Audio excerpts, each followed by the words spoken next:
next element that we're going to look at in relation to negligence is breach. Once a duty has been established in relation to a defendant, we must find out whether the defendant has breached the said duty. The definition of breach is found in Vaughan and Menlove. It's a very interesting case. Have a look at it in the case summaries. What it states is, if the defendant is found to have owed a duty of care to the claimant, and if he acts below the reasonable standard, then a breach would be committed. Now, in relation to reasonable standard, there are several different areas that we must look at. First of all, we must consider the character of the defendant. Now, what that means is, for instance, in Mullin and Richards, when it involves children, we must consider the reasonable standard as that of a child of the same age, whether it is reasonable to impose liability, whether he was in the mental capacity to actually figure out whether what he was doing was right or wrong. On the contrary, if we consider professionals, as in Walls and Evans, it depends on the competence, as in the competence of a person in the same position. Now, it's very controversial when it comes to medical negligence, which we will look at later. But in the case of professionals, the comparison is between a similar person, a person in a similar position rather. Another area in the component of reasonable standard that we must consider is where there are changes in knowledge, as in Roe and Ministry of Health, as well as N and UK. What this means is, when the purported negligence has been committed, whether in fact the breach at that time, the knowledge was such that it was normal. Maybe it has changed later on. This is quite similar to common practice, something that we will look at in a little while. Another element in order to determine what the reasonable standard is practicality, as in Latimer and AEC.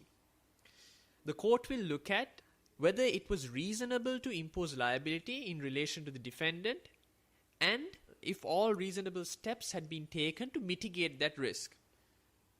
Another component is common practice, and this simply means if it is something that's done in the industry or the profession, whether it be medical or otherwise, then more often than not, a defendant might not be liable if it is something normal.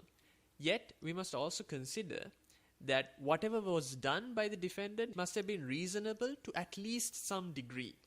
In Bolton and Stone, we see the component of size of risk. What Bolton and Stone stated was the chances of breach occurring versus the means taken to prevent it. Once again, it's based on rationality, whether whatever mitigatory facts used were sufficient or whether there was something more that could be done. We must also consider the character of the claimant himself. For instance, in Paris and Stepney Borough Council, the claimant himself was blind in one eye, and the particular accident that he had to unfortunately succumb to made him lose the sight in his remaining eye, and he was a factory worker, which meant his livelihood was drastically affected. So a disability or a special need might sway the reasonable quotient in relation to breach. One of the most controversial aspects in relation to determining whether the reasonable standard afforded in Vaughan and Menlove has been achieved is medical negligence. Now, this primarily deals with differences in opinion, and there are two cases which are extremely important. One is Bolam and Frian, and the next is Bolito and Hackney Medical. Both of these cases are available in the case summaries, comprehensively actually, and have a look at the facts as well as the decision, because they are quite similar to each other.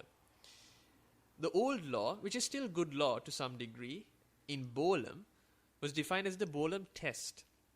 And what it stated was, very simply, where a doctor or a medical practitioner had taken some action which caused some sort of harm to the claimant, if the doctor was able to bring to court a person in a similar profession, and if he or she would state that he or she would do the same thing in the same position, then more often than not, the defendant would walk free.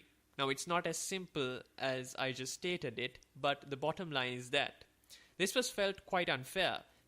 So in that same regard, when Bolito came around, what court suggested was, while Bolam is still good law, it must be considered on a rationality basis.